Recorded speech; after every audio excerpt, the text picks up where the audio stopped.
ന്യൂസിലാൻഡിനെതിരായ രണ്ടാം ട്വന്റി-20യിലും പാകിസ്ഥാന് തോൽവി. 5 വിക്കറ്റിനാണ് മത്സരം കൈവിട്ടത്. മഴ മൂലം 15 ഓവറാക്കിയ മത്സരത്തിൽ ടോസ് നഷ്ടപ്പെട്ട് ബാറ്റിംഗിനിറങ്ങിയ പാകിസ്ഥാൻ 9 വിക്കറ്റ് നഷ്ടത്തിൽ 135 റൺസെടുത്തു. മറുപടി ബാറ്റിംഗിൽ 5 വിക്കറ്റ് നഷ്ടത്തിൽ 11 പന്തുകൾ ബാക്കി നിൽക്കെ ന്യൂസിലാൻഡ് ലക്ഷ്യത്തിലെത്തി. ഒന്നാം ട്വന്റി-20യിൽ 9 വിക്കറ്റിന്റെ നാണംകെട്ട തോൽവിയാണ് പാകിസ്ഥാൻ ഏറ്റുവാങ്ങിയത്. ചാമ്പ്യൻസ് ട്രോഫിയിലെ മോശം പ്രകടനത്തിന് പിന്നാലെ ടീമിൽ അടിമുടി മാറ്റം വരുത്തിയിട്ടും പാകിസ്ഥാന് രക്ഷയില്ല. 5 മത്സരങ്ങൾ അടങ്ങിയ പരമ്പരയിൽ ആതിഥേയർ 2-0 മുന്നിലാണ്. ഓപ്പണർമാരായ ടിം സീഫേർട്ടും ഫിൻ അലനും നൽകിയ മികച്ച തുടക്കമാണ് കിവീസ് ജയം അനായാസമാക്കിയത്. ഇരുവരും ഒന്നാം വിക്കറ്റിൽ 4.4 ഓവറിൽ 66 റൺസാണ് അടിച്ചെടുത്തത്. ഷഹീൻ അഫ്രീദി എറിഞ്ഞ 3-ാം ഓവറിൽ 4 സിക്സറുകളടക്കം 26 റൺസാണ് അടിച്ചുകൂട്ടിയത്.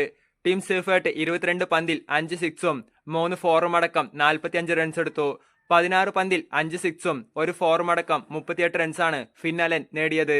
നേരത്തെ ക്യാപ്റ്റൻ സൽമാൻ ആഗ, ഷാദബ് ഖാൻ, ഷഹീൻ അഫ്രീദി എന്നിവരുടെ ഇന്നിംഗ്സുകളാണ് പാകിസ്ഥാനെ മാന്യമായ സ്കോറിലെത്തിച്ചത്.